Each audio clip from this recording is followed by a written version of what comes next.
On this episode of Team Harrow, I'm sitting down with Cam Brooks, my high school classmate, close friend, and someone who's been through his own share of trials. We dive into what success, or as he likes to say, progress, really means, and how he's forged his path forward. Join us as we uncover Cam's journey and lessons on resilience and redefining success. 3, 2, 1, launch. Here we go. Cam, thanks for coming back. Although this will be the first one that we actually air. I was thinking about it today on the drive here. You know, you and I talked last night, just having like a pre-mission brief, if you will, of like what we're going to talk about and discuss during the episode. And resilience was like a big theme of things that we want to hit. And I thought, well, it's actually funny because us doing this again is resiliency in itself. Of we kind of failed the first go around, I think, from maybe both of our perspectives, at least from mine. I mean, you can talk about how you felt. You looked on camera. I'm taking some editing. Yeah. But, you know, to peek behind the veil, so to speak, of Team Harrow and the episodes that I've done so far, and in the beginning, your help and motivation for me to put this together and kind of get it across the finish line, so to speak, of I had this idea of a podcast. I know I have a good story and good messaging. I'd like to use that as a platform for other people to tell their story. Episode 1, I thought, all right, as a leader, I'm going to lead by example, and I'm going to sit in front of camera and tell a little bit of my story. And I did that. And then the next hour, it was supposed to be you and I and sharing some of your story. And after I went back and looked at it, I felt so cringy of how I felt on camera, doing it being really the first time a podcast interviewing somebody on camera for me. I've done podcasts before where I have to sit there and speak, but having to play host, it was so new to me where I felt like, you know, what do I do with my hands? And yeah, yeah, tell me more. I hated it. And so I'm glad that we get a second shot at this to tell a little more about resilience and your story and how we know each other too. So Welcome back. Thank you. It's good to be back. You know, just being on camera is weird for me. I'm more of a behind the camera kind of guy. So. So for those that don't know you, because I'm sure we'll pass this around all of our Woodbury friends from high school, but those that don't know you, why don't you share a little bit about your background? So when I graduated from Middlebury, I thought I was going to be going in and working on my dad's tree farm, and that was like my whole plan. And then I was moving piles of dirt for a couple months and looked for something else, and that's when I started my journey into graphic design, then into photography and video work, and I've been doing that for the last 20 odd years. Is it crazy to say that out loud, that you've been working for 20 years in this industry? I've actually been saying I've been working for 20 years for the last like 7 years. And, just round it up. So now it's actually like 20. Yeah, so, that's good. Yeah. Yeah.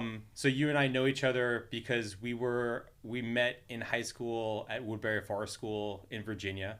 And besides just being friends, we were actually roommates our junior year together. Yeah. Yeah.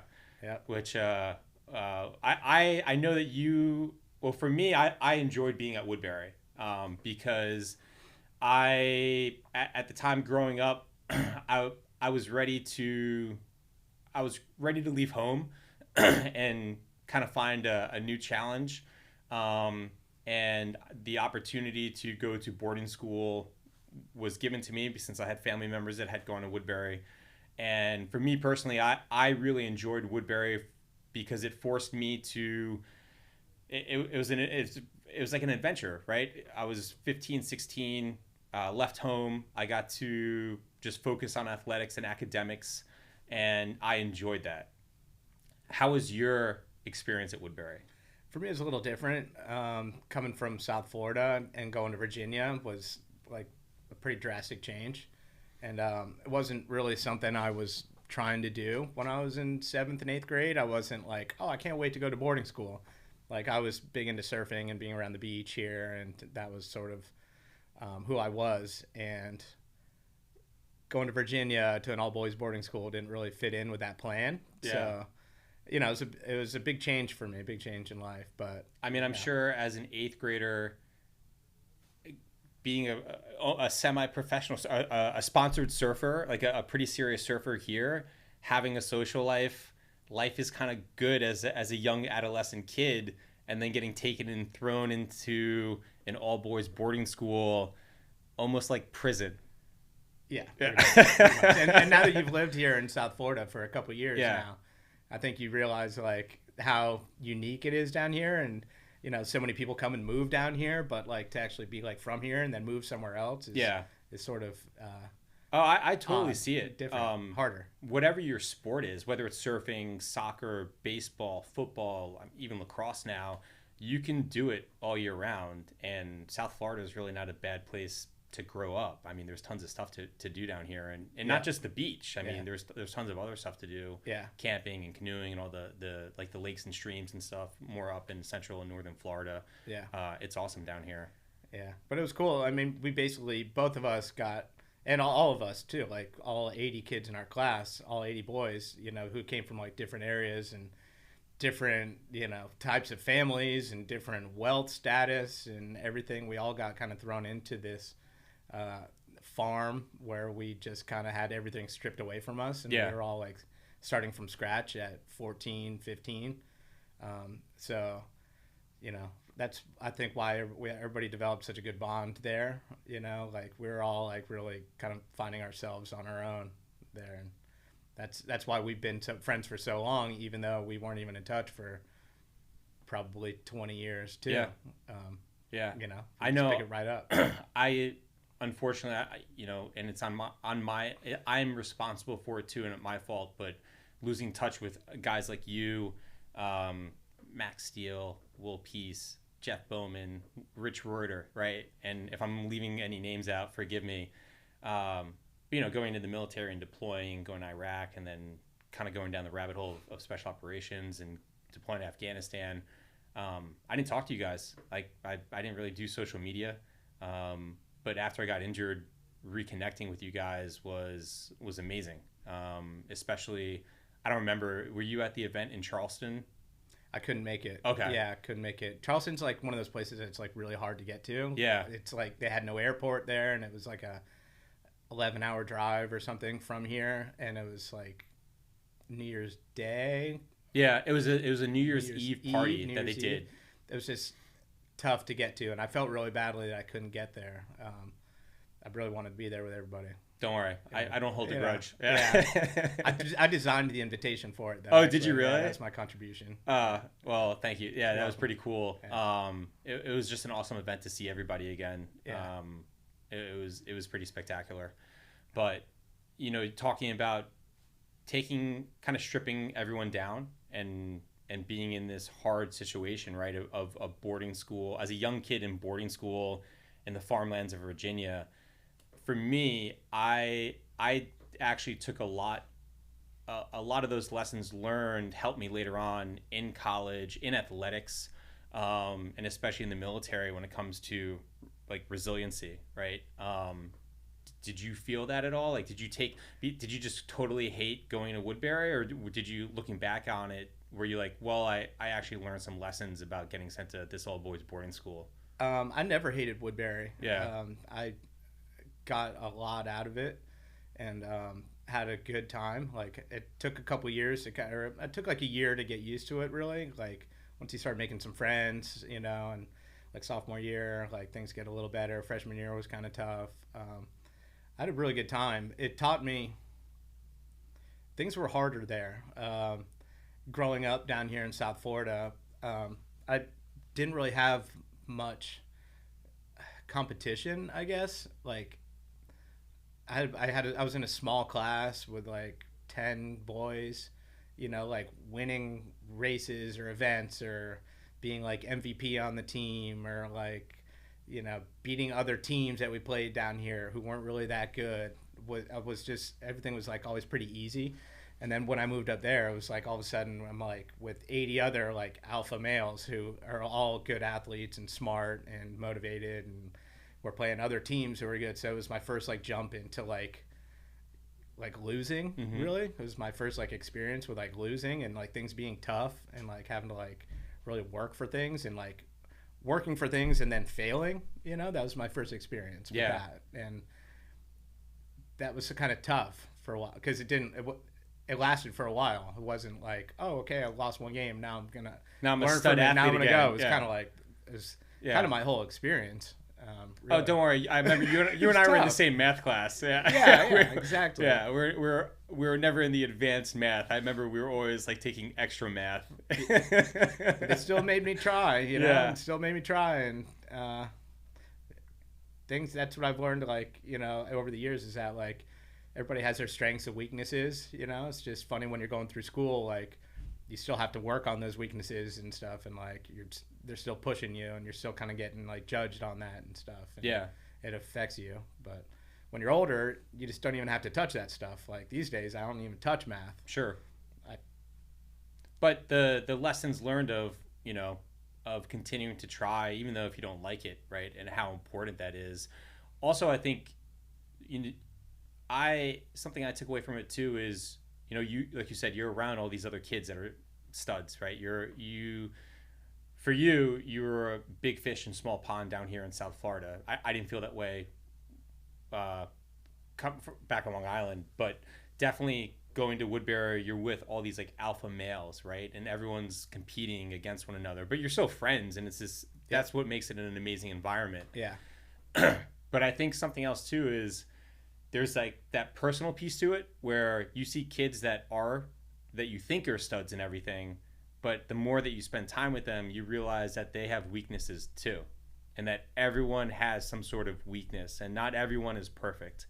And sometimes you can see your friends at their most strongest moments to your friends at their weakest moments, right? And for example, I won't say his name, but one of our mutual friends at Woodbury, it was sophomore year, we were doing early ball lacrosse in Durham, maybe, and his mom passed away suddenly, and me and two other kids on the team went to the funeral back in Statesville, and I remember walking in and seeing him, and obviously they were all upset, but once he saw myself and Will Peace and Dylan, I think was the other kid that went back, Rankin, and saw him, he busted out crying, and he couldn't control it anymore because he saw us. And he was a kid that still a good friend of mine, a best friend, at Woodbury, and I always saw him as like this super strong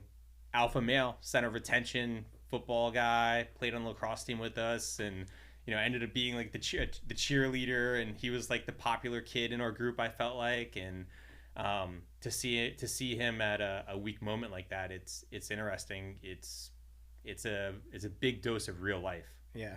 Well, I think we learned how to cope with failure. Yeah. And things, tough times, really. Yeah. It's like me and you, like with this first podcast, how we like didn't do so well. Yeah. We didn't really like think twice about it. We're just like kind of laugh instantly, and we're like, all right, let's go do this again. Like, we developed like a pretty really like thick skin to failure. Yeah. It takes a lot to affect us. It doesn't getting that thick skin to failure doesn't come easily. I mean, you get a thick skin because it's the constant reps, continual reps, and the continual reps in the beginning, it's failure, but it's that hard work. And that's something I took from Woodbury. I remember going down all the time to the fields on like Saturdays and Sundays with a bag of balls and just shooting on goal. And sometimes you would be down there, sometimes other kids would be down there, sometimes it would just be me. But it was those reps, and I learned that hard work does pay off. It starts to happen. I took Japanese for some stupid reason in Woodbury as my language, and I think I had a C or a D in my freshman year.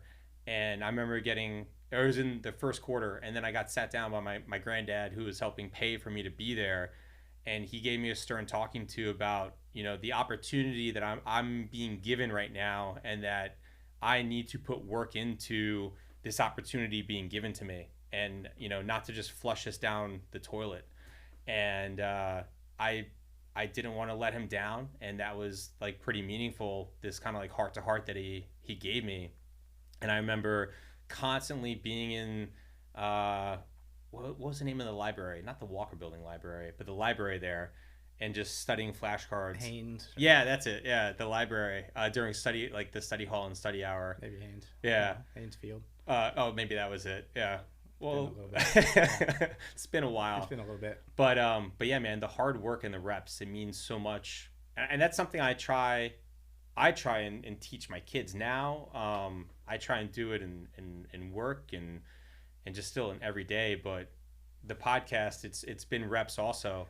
Just trying to work in progress and continually make it better and make it look better and make it sound better.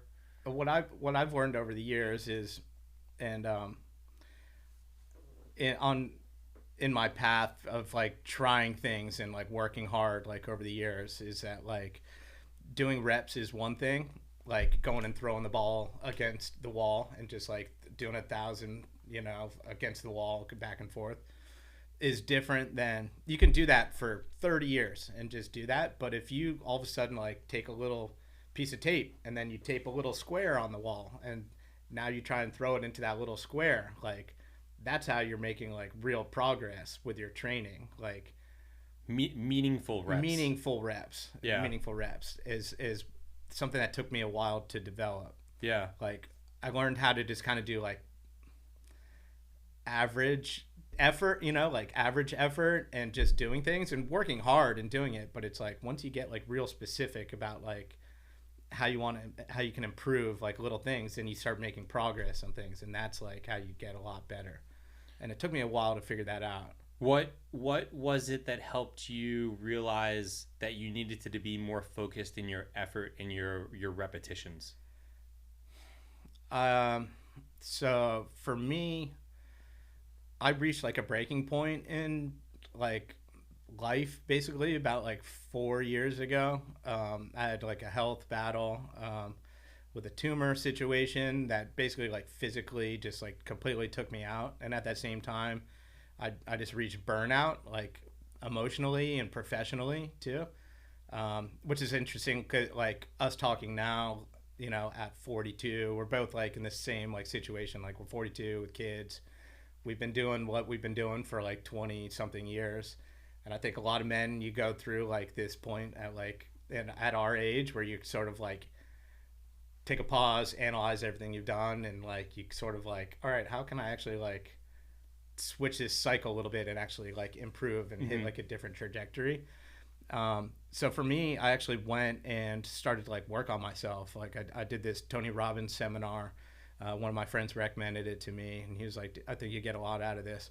So I went, and that was where I actually like took this first like look at my life, like not like outside external, like, all right, where am I like financially and successfully and like physically, like, it was not the external things, but I did this like internal inventory of like, all right, like what all these things mean, like how have all these external things like really affected me like internally, and that's where I realized like, all right, like effort has never been my problem. Like I've been doing reps for a long time. I just wasn't really doing much like meaningful reps to equal like real progress. Like, and that's because I figured out like that there's a difference between success. Like success is kind of like a bunch of bullshit, really. Like it's plaques, it's an Emmy award, it's like a bunch of money, like a beautiful like watch or a fancy car, everything you already have. It's all external. It's just like external stuff, but like the real like key to happiness is progress. And that's success comes from that, and it's just like this like add-on. Success is just like, okay, cool, I won an award for. But like once you start focusing on like making real progress, that's when like real things start to happen. And it took me a long time to figure that out. No, that's beautifully put about what success truly is, and it's continuing to evolve and to progress and to better yourself. I was scrolling through YouTube or Instagram like shorts the other day, um, and something came up about the guy was talking about he said the biggest life lesson he had learned, and I forget who he was, but he was successful, is that he said, I didn't really become successful until I learned this one life lesson. And it was once you start to work on yourself and improve yourself, that's when you start to attract success, right? That's when you start to attract the plaques, you start to attract the girls, or you start to attract the titles. But once you start to work on, like we were talking about, like progression, meaningful practice, that's it, that eventually comes, right? And I think like you're talking about when you're 42, 43, and you're looking back and you're trying to figure out like, all right, what's next? And you like, all right, well, what has been working for me? Well, when I kind of put my head down and stop focusing on like the, oh, I want this or I want that, but the more that you just kind of focus on the what's in front of you, you eventually get there, right? It's just putting your foot in front of the other. I think like both of us, we both went like opposite directions. Like you went 180 total opposite directions after high school. Yeah. And you went military and very task driven, focused. Yeah. And I went party mode, college, crazy. But it's somehow we kind of have lived these like sort of like parallel kind of like things. Like we both have gone through like some physical things and emotional things, and we're kind of like at this like point where it's kind of together, and it's like, listen, we're not that like different in that what we went through. I think that your experience with military life helped you with tasks, and that's something I always struggled with, was like tasks, and that came from like a lot of failure. When I say like repeated failure, like over the years, I sort of not seeing results from effort and like trying things, is that like I sort of associated tasks with failure after a while. That like, all right, well, why should I really like try this? And because I'm just going to kind of fail anyways. So like after a while, it sort of paralyzed me, and I kind of developed like a task paralysis. And I think that this is something that you probably like actually sort of specialize in, really, like it's sort of like, being on a mission in the military or something, like it's very like, even if the outcome, was that like your thought, like in the military, like on a mission, is it like, were you concerned with the outcome, or was it more like success in this mission is the outcome? Well, I think it's instilled in you, and you're taught it from an early age in the military, and especially in Ranger School. For me, just talking about this out loud and thinking about school and training, and where did I learn how to be so task specific, right?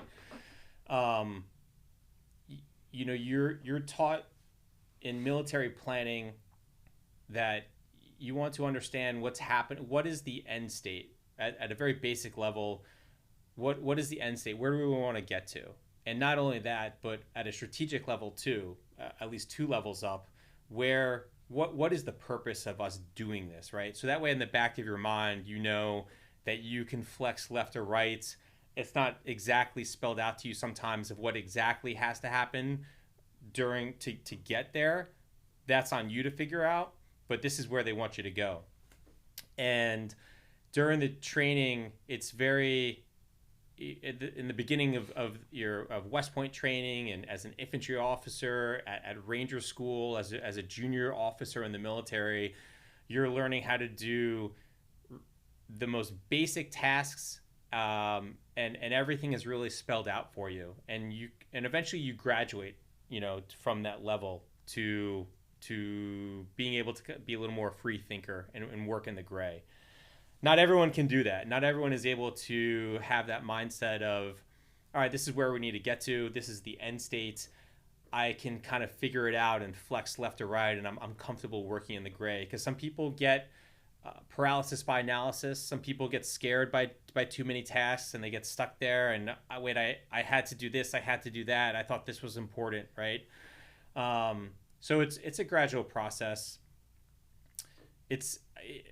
I think it's important to know kind of the basics that crawl, walk, run. So you need to kind of know the basics of the planning, the ins and out of the planning, why the plan is important, why we plan this way before you kind of just go out there and uh, let's just kick open the door and shoot somebody, right? Yeah. Like there's a lot of second, you need to be able to think about like second and third order effects. And to be honest, that's why I really enjoyed working with Green Berets when I was in Iraq, when I was just an infantry officer, and being around that culture and that type of unit where you're not just thinking about what we're doing here today, but what's the grander scheme. Like there is a second and third order effect of what you're doing on the ground right now. And that's helped me a lot, you know, in so many ways. You know, we could talk about my recovery for one. I guess that's another big thing, and we can go into that. Not to steal the show, and I wanted to talk about you too, but you know, after I got injured and woke up in the hospital and trying to figure out what was next for me, what I knew I wanted in my end state and my goal and where I wanted to be, I guess it goes to what you're talking about is progression. And that progression was success in my mind. The progression I wanted was I wanted to be out of the hospital bed. I wanted to be walking around. I knew it was going to be different, but I wanted to have the most normal life possible for myself, for my wife, for my son who was 1 year old at the time, and that was the progression. And those first 2 weeks in the hospital, I mean, I was still unconscious and coming in and out. I think I'm like I'd go into surgery Monday, Wednesday, Friday. Um, I would only be conscious like certain little bits. I eventually I stopped doing the surgeries as much and they closed me up. So around week 3 or 4, I was more conscious of everything. And I think that's when I started to kind of realize where I was and what I needed to do. And I didn't want to be in this state of just sitting here suffering. Like this wasn't whatever's going on right now. I need to fix this. I need to progress. I got to fix this. And the first task that I had to realize to progress was I had to come off the meds because I was on instant oxy, a slow release oxy. They had me on morphine. I was on ketamine at one time because the pain was so bad. And in this kind of moment of clarity, I thought, all right, I need to take myself off the drugs. Like this is step number one to progress. And they came in one evening to my room with my little cup of pills to take, and I was like, "Nah, I'm cool." And the nurse was like, "I'm sorry, what?" You know, and I was like, "No, I don't want to take the pills anymore." And they're like, "Oh, okay," you know. And the next morning, the doctors are doing the rounds at like 5 a.m. and they come in because it's a teaching hospital also, so it's not just the primary doctor, but all the medical students. And they come in and they're like, "Captain Harrow, how are you doing?" I said, "I'm doing fine." And they say, "Well, it says here that you refuse to take all your pain meds." And I said, "Yeah." I was like, I don't want to take the pills anymore. I think I'm done with it." And they said, "Listen, you know, we've seen this before. You know, you're the overly macho Green Beret. You're going to Rambo through this. You're going to be in a lot of pain. And pain management is kind of like a trade-off. Like we need to keep your heart rate low and blood pressure and like a good range for you to induce healing. But at the same time, like it's a trade-off with like the chemicals that we put into you. And like we get that and we understand. It's good that you understand that and you want to take part of the healing process." And I was like, "No, I totally get it. Heart rate low. I don't want to be in pain, but I don't need the pain pills anymore. I don't want to be on the pain pills anymore." And they said, "Listen, we can't force you to take the pain pills anymore, but we're still going to leave you hooked up to this morphine paddle. So if you need it, hit it, and then we'll like start to tackle the pain again and manage it." And I said, "All right, great." And so that week off of the pain meds was one of the craziest and most painful that I can remember because I could feel my legs being ripped off of me, if that makes sense. If I shut my eyes, it felt almost like these hot metal hands compacting my legs, and I would feel where my feet were supposed to be. Like that's where the pain was. But if I looked down, there were no feet. And it was really my brain panicking and sending these sending nervous signals down to where the nerve endings were in my feet, not getting a return message, and that would translate into pain. And so I was dealing with that, and it would come in waves. And I would do some kind of mental games to deal with the pain. One of the things I would do is I would kind of go to like my mental happy place, and one of my mental happy places was the lacrosse locker room in college called Truxton Lacrosse Center. And it wasn't anything special. I mean, now if you go to the lacrosse locker room at West Point, it's this amazing D1 facility. It's nothing like we had back then. It was really like a trailer, but it was our home, and it was like our clubhouse, and it was a place to get away from the bullshit down the hill at school and in the barracks. And you would go to practice, and it would be like your own little fraternity. And so that's I think one of the things where I would go back in my mind to what it was like hanging out in Truxton with all my friends. And I would play this game with myself when the pain was like really bad. I would shut my eyes, and I would imagine myself sitting on my stool in front of my locker, and then I would go around the locker room, and I'd say, like, all right, Brant German, he was number 28, he sat over here. EJ Barrett, number 11, he sat over here. And then I would Eric Nordalen was over there, and I'd go like number 42, he was number 11, he was number 44, he was over here, and I would go try and work around the entire locker room just to trick my brain into focusing on something else besides figuring out where my feet were. So after about a week of that, the other thing that I was going through was the actual physical withdrawal of being on all the drugs and the narcotics, right? So every morning I would wake up, I would try and eat something, and then I would be throwing up constantly. Just bucket after like pink bucket they would throw in front of me because I couldn't keep food down because my body was going through all the withdrawal, with all the poison that they had been pumping into me for the pain management. Which Gina, by the way, has a huge fear of throwing up. So as soon as I would start to do the she would be like, I'm out. Like a cat. Yeah, exactly. And for some reason, I joke about it that I just have a very strong core. I'm like a very loud thrower upper. Yeah. So like the nurses at the nurses station would, as soon as Gina would walk out, and then they would hear me doing the throw up sounds, like two of them would walk in. They knew what was going on, and they would come in and rub my back and let me throw up into the bin.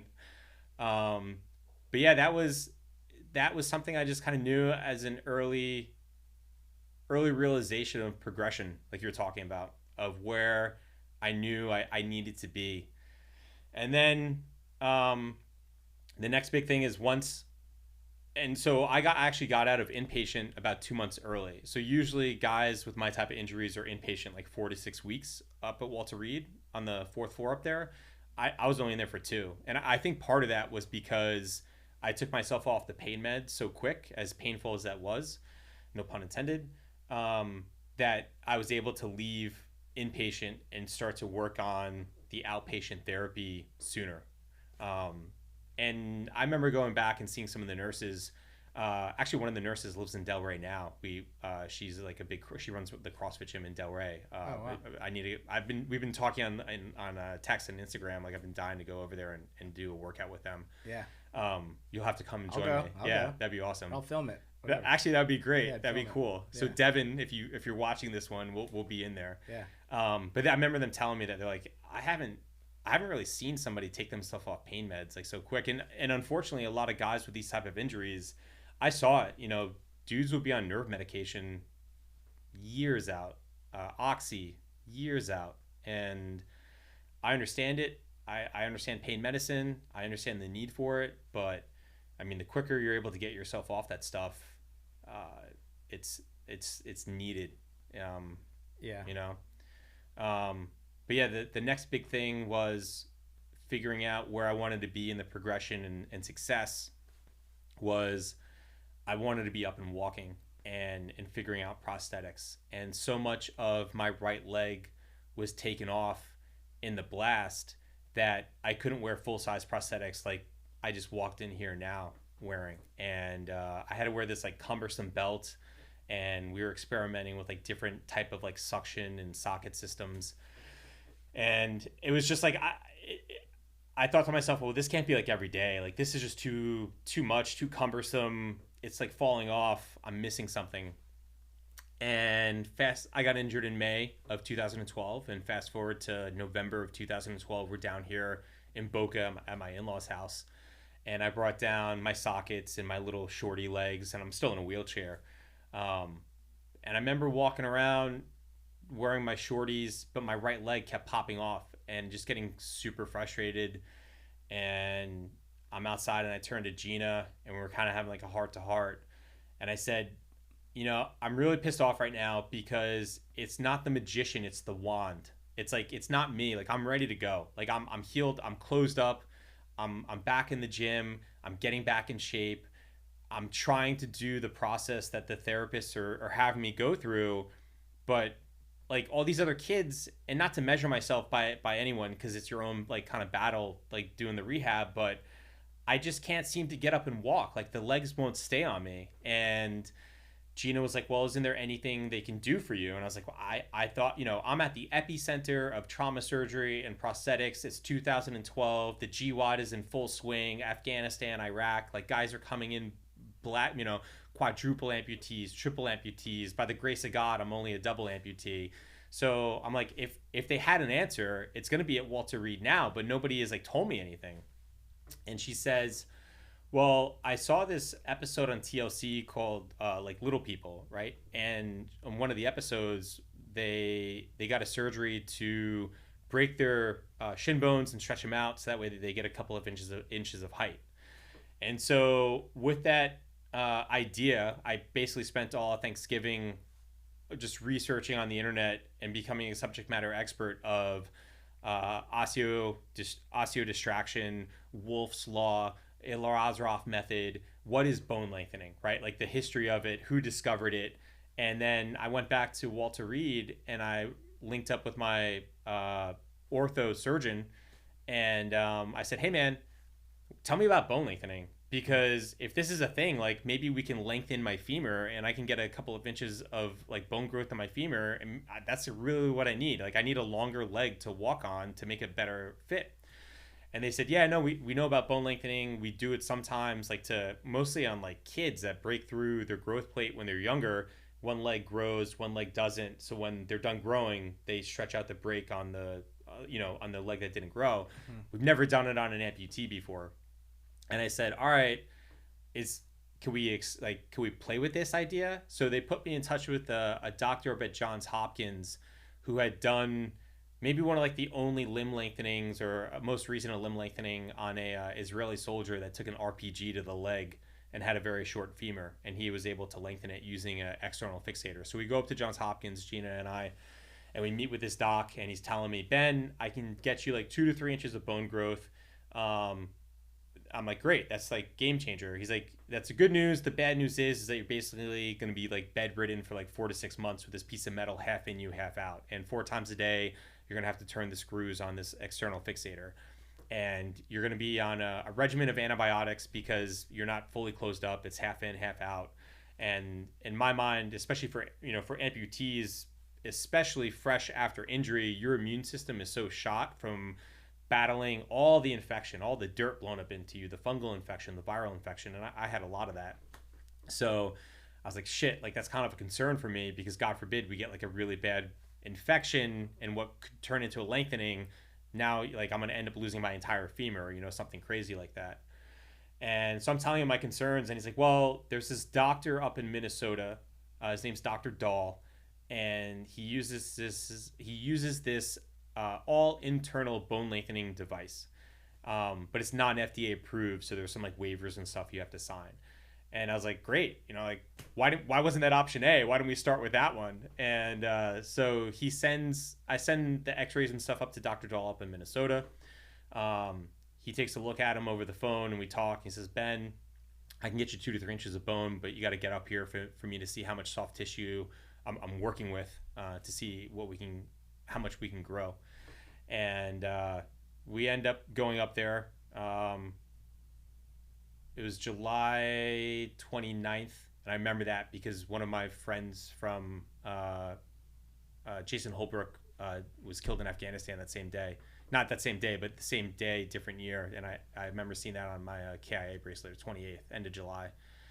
And Dr. Dahl ended up doing the surgery. It took about 11 months of the bone lengthening. And what it was if this was my femur, and to be honest, like this is probably like the size of what my femur was, they drilled into the very distal end to make a cavity, broke the bone, inserted this device that looked like two AA batteries stacked on top of one another, and then attached to it was a radio receiver that was buried by my hip. And so instead of turning the screws on an external fixator, what I had to do was 4 times a day, I took a radio transmitter, put on my stethoscope like a doctor, grabbed the radio transmitter, found the receiver that was buried underneath my skin, and turned the on button to the radio transmitter.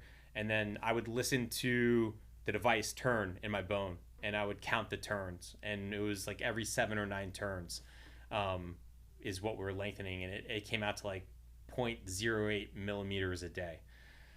And so I did that for, it was about 11-month process. And there was a little mishaps and some correction that we had to do there. I ended up accidentally, I was doing a CrossFit workout in the gym, and I was doing handstand pull-ups or handstand push-ups, and I fell on my side and ended up re-breaking my bone. And then I had to go up to Minnesota and ended up having an external fixator set on me for about 2 weeks to recorrect everything that I did about 4 to 6 weeks earlier. It was a huge fuck up on my part.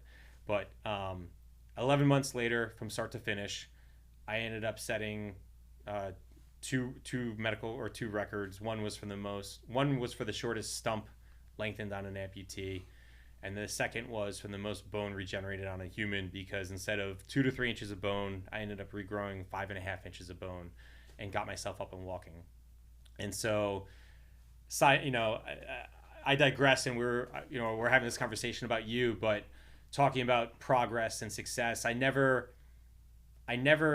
it was a long journey, right? From 15 May 2012 to, it must have been 2016. I mean, it was about 4 years from point of injury to getting up and finally being able to truly start the learning how to walk process. And lots of setbacks, right? Lots of, like I was just talking about, falling. Didn't mean to, but I fell and broke my bone, and I had to go up and sit in a hospital. I had to go sit in a hotel room with one of my friends who I played lacrosse with, who was able to make the journey up to Minnesota on this emergency trip to pull out the device, reset this broken bone, stay in the hotel room with me for a couple of days until Gina could get somebody to come and watch our son. And then she was able to come up, and we just sat in a hotel room in St. Paul, Minnesota for 2.5 weeks while I was just sitting there sucking in pain because I had this broken femur that I was trying to correct. I mean, so many little points of suffering along the way, but it was the progress. I just wanted to make progress, and I was just focused on progress, and I just knew I couldn't stay still. And 4 years from being injured to looking back, and I'm able to start the walking process. And I mean, dude, it's 2024 now. I got injured in 2012. Like, looking back at just all the progress that I've made just in that regard of like rehab and like being able to walk around. I just wanted to continually progress, right, and improve. I think you're saying some, the takeaway I get from that is you said some interesting things, and like you basically, so from your military career, you've sort of learned to not have like expecting ultimate outcomes and like this is what needs to happen. Like you keep that a little closer, like mission based, a little further than mission based, but not like freedom for America, like I'm gonna set Afghanistan free, like type of thing, like, and that's like the ultimate goal, and you're a failure if you don't make that happen. You keep that like realistic goals, and I think that that's like super important. That's what I've learned is like super important in progress, is like you can set some achievable goal, like hit that, then as soon as you set another one that's a little bit further, now all of a sudden you're making progress there, and you're tricking your brain too to like feel like little dopamine from success, and like, and if you keep hitting these little checkpoints rather than just trying to get to point Z, that is like, you know, I mean, not thinking realistic. thinking about Afghanistan. So two great examples of that. In 2010, my first deployment to Afghanistan as a special forces team leader, we were given a really interesting and cumbersome problem set to solve in terms of, once again, big picture, go conduct joint special operations in Afghanistan for this reason. Okay, but what does that really mean? And what we realized once we got there was a really bad valley to the north of us, and we weren't able to really get in there. None of the villagers were talking to us, and we realized that to be successful for what the bigger strategic picture is, we needed to go and embed in that valley like old school Green Berets in Vietnam, the true Green Beret mission of by, with, and through a partner force, and living in the village like Afghans, continue to be supported however we need through aerial resupply, but we're not just going to do the usual. The black helicopters come in the middle of the night, and then before sunrise, like vampires, the guys with beards leave, because that had been going for the past six plus years in that area, and there was never success. And SF teams would come in there and say, "Oh, we conducted 40 missions, we conducted 30 missions, we killed 15 guys this deployment, we killed these HVIs this deployment," but you're never really fixing the problem. And the problem was that this valley was a strategic piece of land for the Taliban. Access to Pakistan, access to the north, access to the south. And we realized that this was where it was at. We have to solve this problem first. And one of the big pieces to that was on infill, there was a village to the east on the river called Sartutu. There was like 40 compounds. But to your point, you just don't think, all right, let's just go clear these compounds. Like, Leroy Jenkins, right? Just run in and start shooting. No, you systematically have a plan of, all right, we're going to, Alpha team is going to go to compound 1, Bravo team is going to pass compound 1 and line up on the door of compound 2. At a time, we'll initiate breach, and we'll both clear those compounds at the same time. And then once those areas are secure, we'll set up that would be like a strong point, and then we're going to start to leapfrog and systematically clear these 40 compounds until we clear this entire east side of the village. Now, that's how it was supposed to go down. The first time that we got there, as we were going to clear, we separated.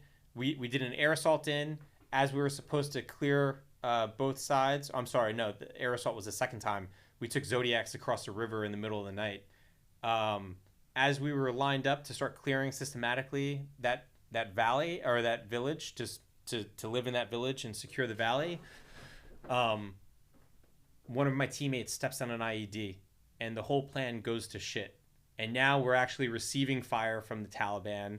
Everyone's awake. The bomb has gone off. The sun has come up. We're out in the open. We're now having to maneuver under fire one of our teammates through like 800 meters of open space to get to an HLZ because the helicopters won't come too close to us to pick him up because we're receiving effective fire. And the whole thing went to shit. And instead of, the question was, well, do we continue? And I made the call, no, like we're going to withdraw, we're going to pull back and reanalyze this plan because there's too many IEDs everywhere. We've already lost one of our major teammates. We're out in the open. This is just no bueno. Like there's no point. It would be stupid to go forward, to return to the fight. Yeah. And that was a huge emotional loss, seeing a teammate blown apart like that. And I hope to have Ryan on the show one time so he can tell his story. It was huge as a leader of leading your special forces team, and it was a failure. Luckily, I don't think it was a failure in terms of we didn't lose anybody, and because of our planning as a team, we were able to get Ryan out on a medevac, and he's alive today, doing great things. It was my commander who was there on the other side of the river. They were super pissed off about everything. Nobody wants to lose like that. That's a loss. But once again, understanding the big picture strategic piece, the next time around we realized, all right, instead of systematically clearing this village compound by compound by compound, which is technically what you're supposed to do by the book, we said, fuck it. We know that those compounds are all abandoned anyway, and this is just a IED Candyland of, IED in this doorway, IED in this wall, IED in this window, IED over here. We said we're going to take helicopters. We're going to skip the first 40 compounds.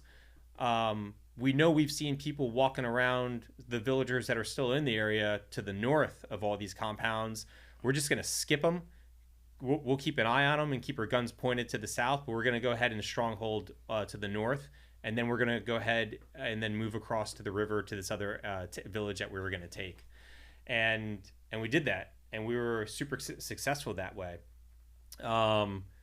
And once again, the setbacks happen, but it's the progress and understanding like what's the end state, what's the mission, like what are we really doing here. Yeah. And I think a lot of people that aren't in the military can get something out of that too, like with other problems, which is funny, like me and you talking, it's like what you went through is like up here, like things that I've been through are not even in the same ballpark, but it's all relative, right? It's all relative. It's all relative. Everyone has their problems and their issues. Yep. I know I brought you on here to interview you, but this has been turned into my little interview, but this is great. That's cool because I understand you and like what you've been through, and so I can kind of like talk to you about these things. No, and that's what I was going to say is that, and we should talk about this, when you and I went to Tony Robbins, right? We were around a convention center. How many people were there? 5,000 people at the convention center? Yeah, probably. Everyone had stuff in their life going on, right? Like obviously mine is a little more visible because I'm cruising around on a new set of shiny metal getaway sticks, but everyone has stuff going on in their life, and no one has all the answers, and we're all trying to progress. Yeah, everybody's mind sees that problem the same size. Yeah. Yeah. Physically, internally in everybody's brain, it's the same problem. Yeah. That like whether it's like something I have or somebody else, whatever. Like the human brain is tricky. Like it only knows what you tell it, and everybody has whatever they're telling themselves is their problem. Whether it's they lost their legs or their dad never told them that they loved them or something, like that's their problem. Then they see it their problem the same size as you see your problem. And that's something that I've learned definitely, now 43 years old, after my problem, after things I've accomplished, just like you're talking about, like you look back and self-evaluate and kind of where to go from here. And one of the things that I just happened to start reading a lot more of is a lot of Buddhist philosophy, and a big Buddhist philosophy is especially like Himalayan and Nepalese. I forget the technical term of that branch of Buddhism, but it's so big on that. They talk so much about how the mind creates your reality, right? And at first you're like, well, I know this. My mind didn't create this microphone. I mean, this microphone, this is real, right? It's here. I can touch it. I can see it. But it's like to what you're talking about of like, it's actually it's deeper than that. It's that you create your reality. What you tell yourself, whether this is a problem or whether this is not a problem, that's how your mind interprets it, right? In so many ways, I see, and I've seen this as there's a lot of people that have similar injuries to me, and they've lost their legs by stepping on something or getting hit by something. It sucks. This is a problem, but this isn't a I'm going to shut down and not do anything problem. For me, that's how I view it. I continue to walk around. I was playing. I didn't let it stop me of like this is a problem. I understand it's difficult. I understand that this ain't going to be easy, but it's not going to be a problem, right? And I have to imagine, for you to share some of your stuff, like with your with the tumor they pulled out of you, with your health issues, like I'm sure that seemed like a problem, but it also didn't stop you, right? Yeah, no. It actually just gave me a chance to reflect and break the cycle that I was in. And that was something I was going to say about, like, you dealing with your pain management and progress as it relates to progress is that in order to grow, you need to break a cycle. And breaking a cycle is going to cause a reaction, like a big reaction, like pain or something, like in order to grow, in order to, like, when you reflect on yourself and make some realizations, things that you've been doing, some honest reflecting, then, and you see some things, it's going to be painful to admit some things like, oh man, I've been like this for a long time. Like, things are going to hurt, but that's how you grow is pain and varying degrees. I mean, your pain was, drastic, like physical pain, but there's an emotional pain, people going through physical stuff, and like emotional stuff is very similar. It's just like non-visible and visible. It's breaking cycles is very important in progress. And I think you spoke it was just a really good example of this. One thing I was thinking about too, like how were you emotionally going through all this stuff? It's one thing that's funny. you leave out. Yeah. Well, if you talk to my wife, I'm they joke, or people joke about it, that I'm like emotionless, right? I don't think I'm emotionless. Like, we all have emotions. No, you're far from it. Yeah. You're far from it. I mean, emotionally, I mean, I'll tell you what, in the beginning when I first was in the hospital, I did a lot of crying, right? It was the healing process of it. The realization, breaking that old cycle. Now that you're in this new cycle, and it hurt. Yeah. So.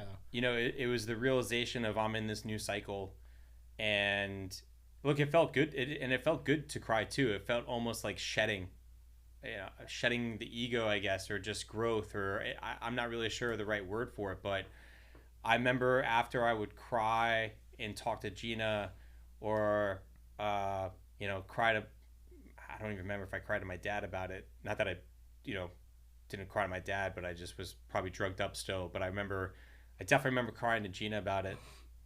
Of that, I just remember thinking, like, I'm an athlete. Like, how could this happen to me? How could I lose my legs? And it's like my two best friends that I spent every waking moment with for the past 33 years of my life, and now they're dead, and I'll never see them again. And it's a part of me, and what am I going to do now? And it was a tough realization, but I was emotional about it, and I cried about it. But then I kind of broke through like an emotional plateau, I guess, of, all right, I've dealt with it. I realized that they're gone. I realized that my legs are gone, but progress, right? Like, where do I want to be? What do I need to do to get out of this hospital bed?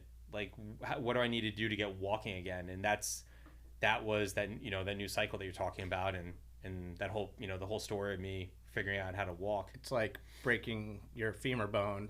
Yeah. In order to lengthen it, You know, that you'd break it for a couple months, it would grow this far, and then you'd reset. Yeah. Go back, start breaking it again, and then it grow a little bit this, next time. It's a good analogy for, like it gets your emotions at that time too. Yeah. Did you find that harder than, being in Afghanistan and Iraq and seeing things that you saw too? Did you find that prepared you, I guess, for dealing with things like this? Yeah. I think it's kind of surreal to see, when you first see like a body blown apart or someone dead or a dead body, it's surreal, right? And I've seen dead bodies before I went to Iraq, Afghanistan, going to like a funeral, like open casket or something like that. Like, you're kind of around death, but definitely, obviously, in Iraq and Afghanistan, it's just different because the threat of it is always around you, right? You're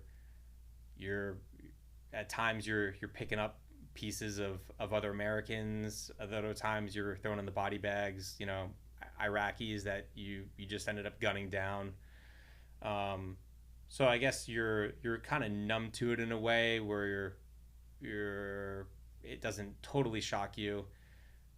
Seeing my teammate Ryan, I'll always remember coming around the corner, hearing him scream when he stepped on that IED, and then coming around the corner and seeing my other teammates that were with him working on him and watching him just roll around in agony and scream. And when I got up to him and seeing his leg, how it was a leg, but it was just the way it was kind of mangled and like twisted. You're like, that's not good. Like that's bad. Being around that, I think made this not as such a shock of I'm going to freeze and die in place.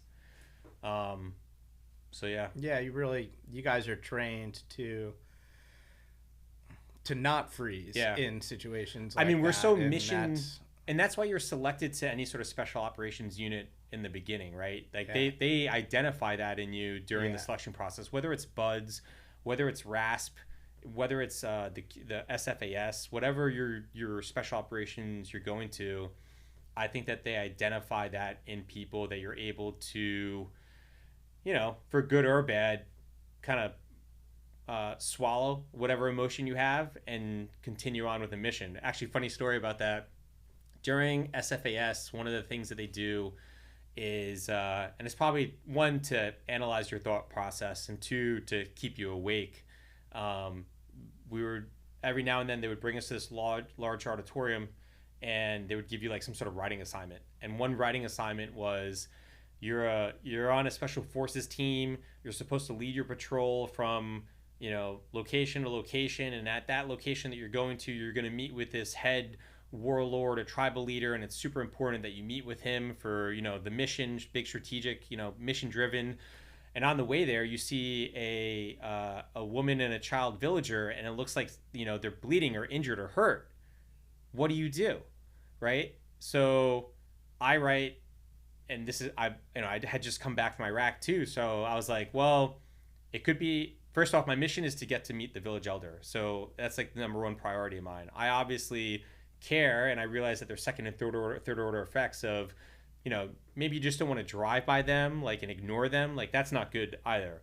So it could also be a trap, right? Mm-hmm. And so what do you do? So I was like, all right, well, I would continue on, but as I passed them, I would make sure to mark that down on my map. I would radio back to higher headquarters and let them know what I saw.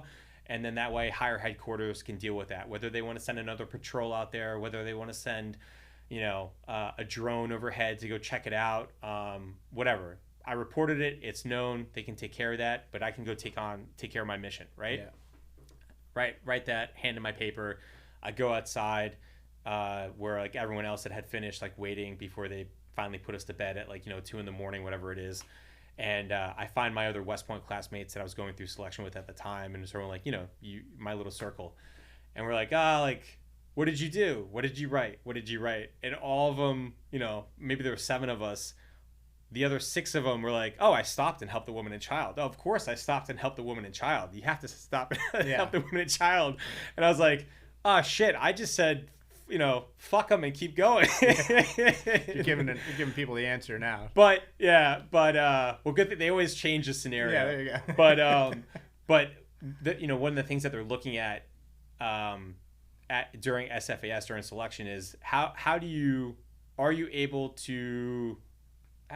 problem solve? Are you able to rationalize stuff? Like, what are you thinking through things, right? Mm-hmm. Because they're looking for someone that's going to be a thinker and not just, you know, I don't care about it and I have no emotion, to, oh, I have to stop and I'm just a bleeding heart, right? Like, that's not what they're looking for.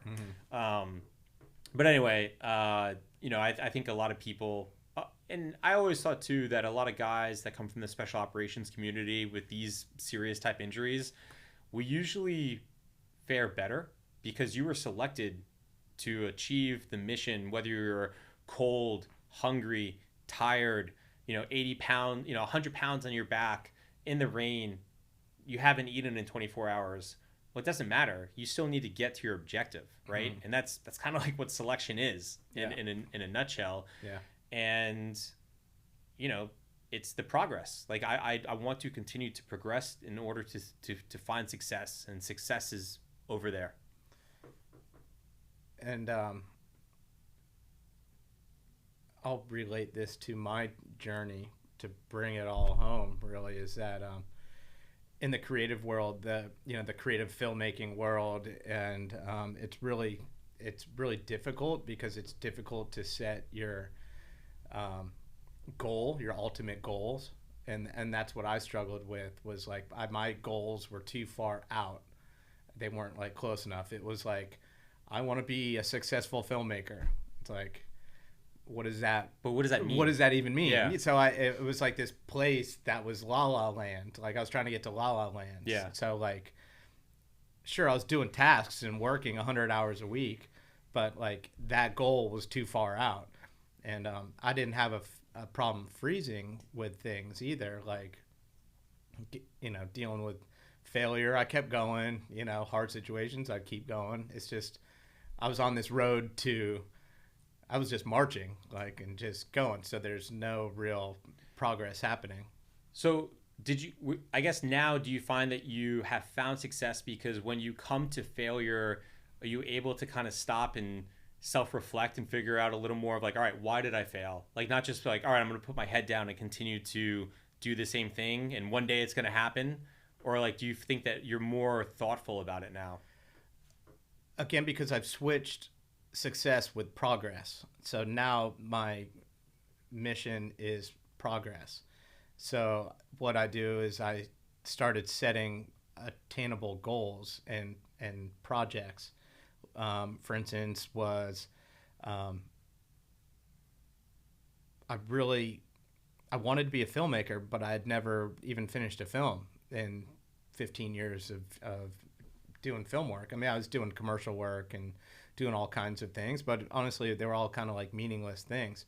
So what I decided to do, and this was through my like self-improvement like journey, you know, where I learned this, was to set an attainable like goal of creating a film and putting that in and submitting it to film festivals, and with the goal of having it selected just to one. And you know, that gave me a way to define success. You know, it wasn't like success like, cool, I got this plaque, but it was like, all right, if I got into one and I finished this film, I went out and shot it in one day. I did a documentary with my friend Cruz, who was paralyzed from the neck down in a skimboarding accident 20 years ago.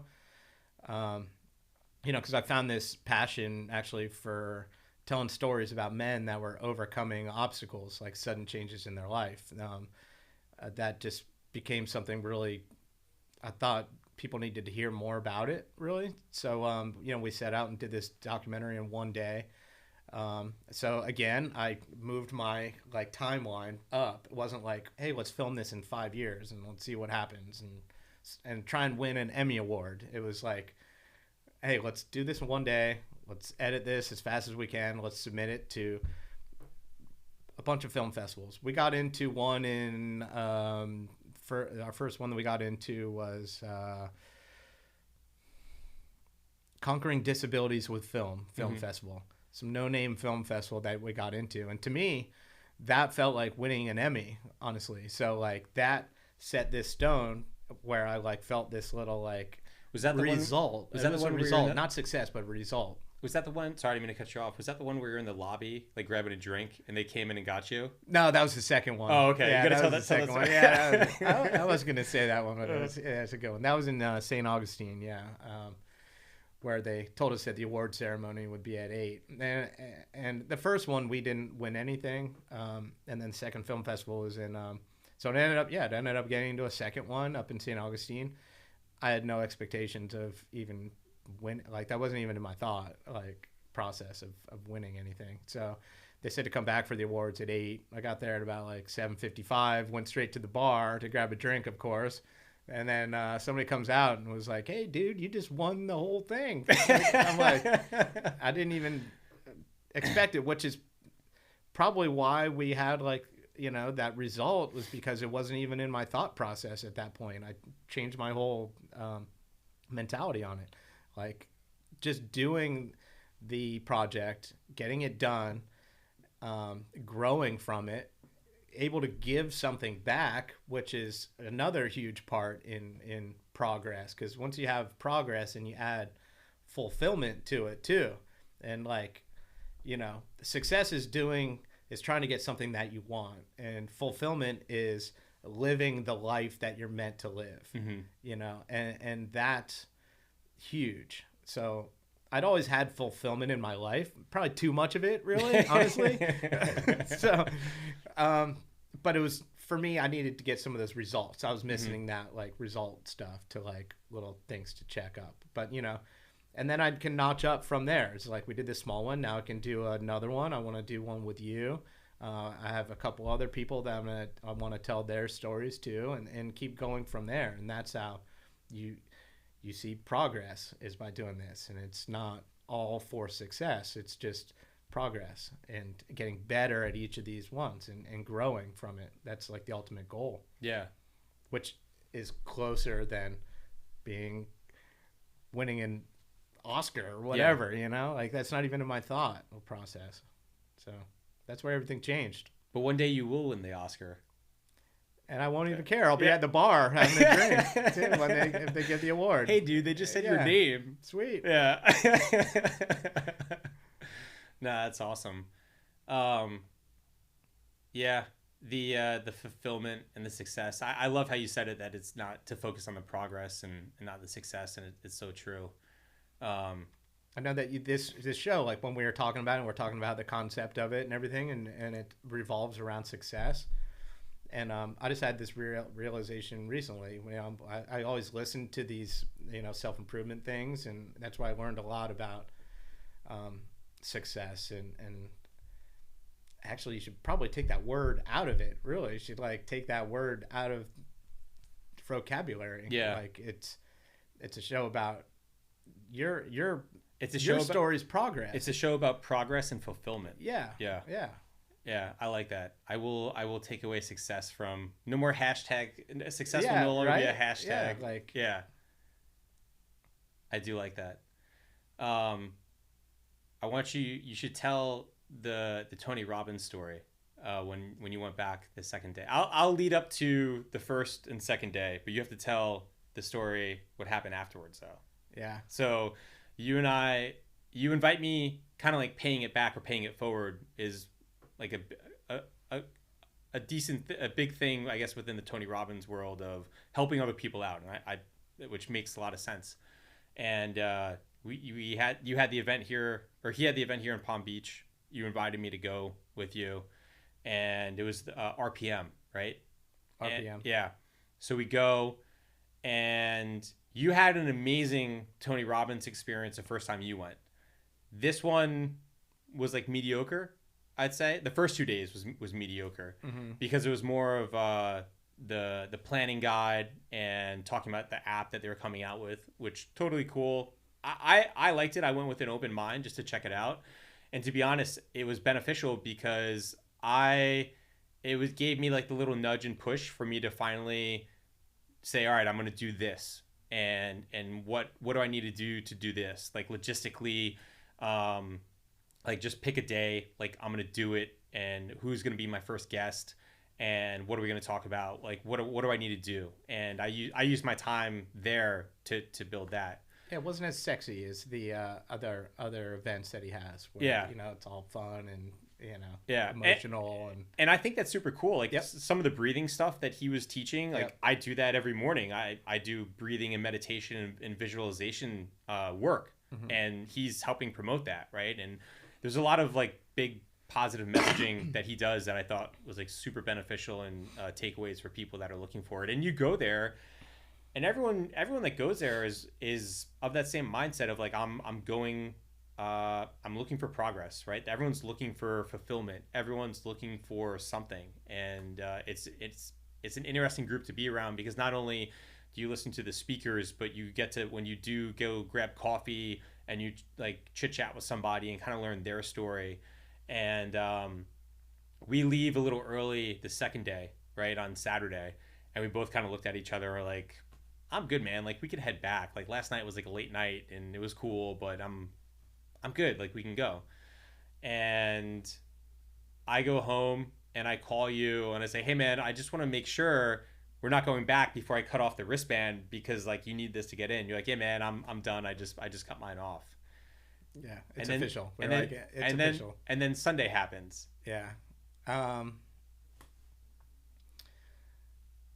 Yeah, so I woke up on Sunday like super early to go film at the fish market with my partner, and I was up at like 4 with him, and I just like didn't feel right. I just felt like a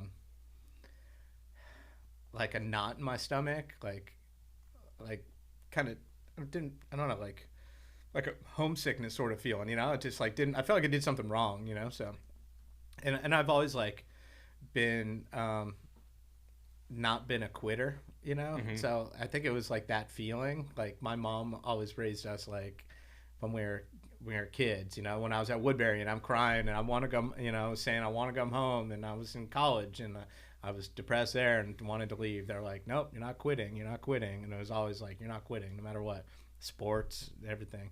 And I felt like we quit. Like I just had this like feeling, I don't know, I think that's what it was. And so I got home and I talked to my wife Kelly about it, and was like, I don't know, just like don't feel right. I feel like I'm missing out on something. And she was like, well, you should just go back.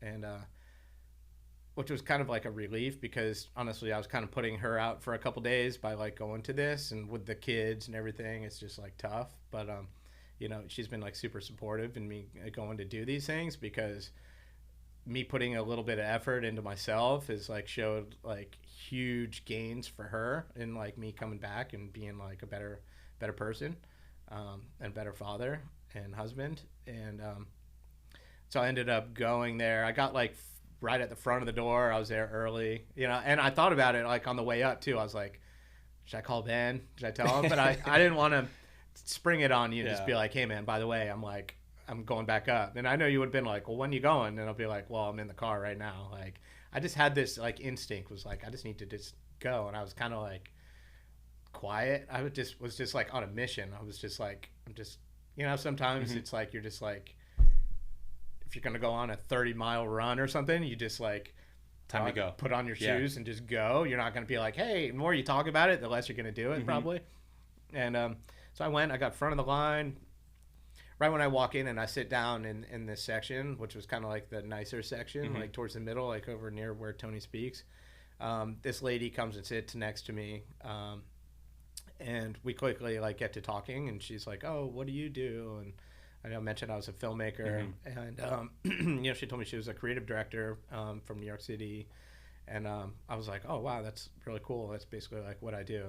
That seemed really interesting. And she's like, oh, what kind of work do you do? And mentioned I did a documentary recently and did it on my friend Cruz and his story. And, I kind of told her about how I enjoy like doing these things on men, overcoming obstacles and stuff. And she was kept like kind of digging, you know. Yeah. And she was like, well, why do you do this stuff? And I was like, well, because personally, like, I went through some stuff, like, and you know, that's why I do it. Like, I went through my own obstacles and stuff, and I like telling other people's stories. I'm just kind of fascinated with the subject now. And you know, she was like, well, what happened to you?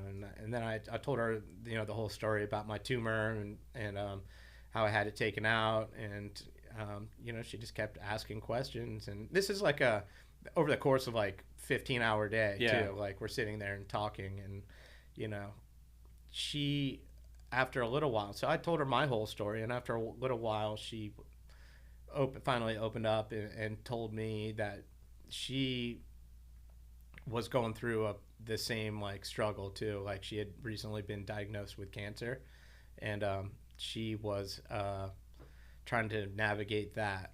And her husband had died a few years ago, and she was basically hadn't even told her kids yet. She had 2 daughters, teenage daughters, and was there to figure out, like, kind of, she actually was there.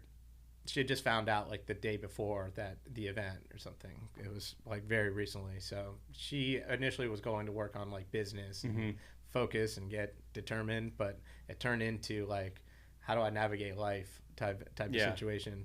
And it was just funny that I had this like instinct to like go back and like go to this event, and I happened to like sit next to this lady, and I was able to just give her advice from the things that I had gone through, and help her navigate these things, and give her some advice that hopefully have helped her in this process for her.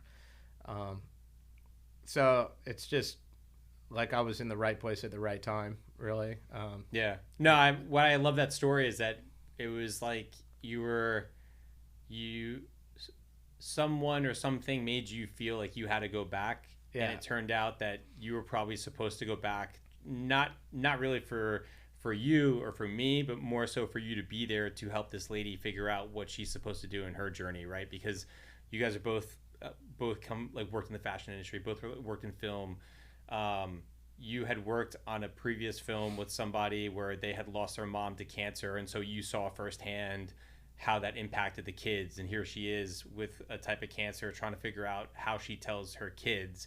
You also had a tumor pulled out of you, so it was interesting to me when you told me that story. Yeah, it was like I was in this weird time warp where like all these experiences I've had were all like kind of like combined into one. Like, honestly, like, she and that documentary that I'd been working on for my friend whose mom had passed away from cancer, she was from New York City. She was a interior designer, just like this lady. She had 2 kids. Her symbol, you know, my friend, he always talked about that his mom would leave signs of like elephants around, and we'd see like elephants around. He's like, that's my mom, that's my mom.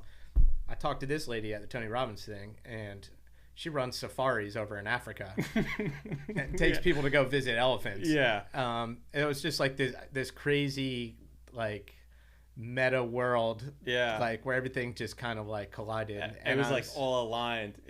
And you know, that goes back to you know, the fulfillment and progress thing. Honestly, like, that's part of this growth. It was able for me to like be able to like just kind of give her some advice from all the things I've been picking up along, like, making my progress, like, in my like kind of self-improvement journey. I was able to give her some of these things that I've picked up and some of these experiences that I've picked up, and that's what was really satisfying, you know.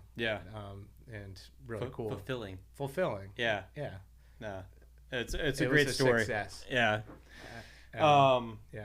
Well, I don't know if there's anything else that you want to chat about or talk about, but we're coming up on 90 minutes, so I think this is a good place to leave it. Cam, I'm glad we're able to finally do this officially and put an episode together. Thanks so much for having me. Well, because it's like we're talking about progress, I'm sure we'll have you come on and talk more, and and keep talking about this stuff. Awesome. This is Cool. awesome. Thank you. Thanks for joining us on Team Harrow. Remember, resilience is built one challenge at a time. If you enjoyed this episode, don't forget to like and subscribe. Stay strong, keep pushing forward, and we'll see you next time.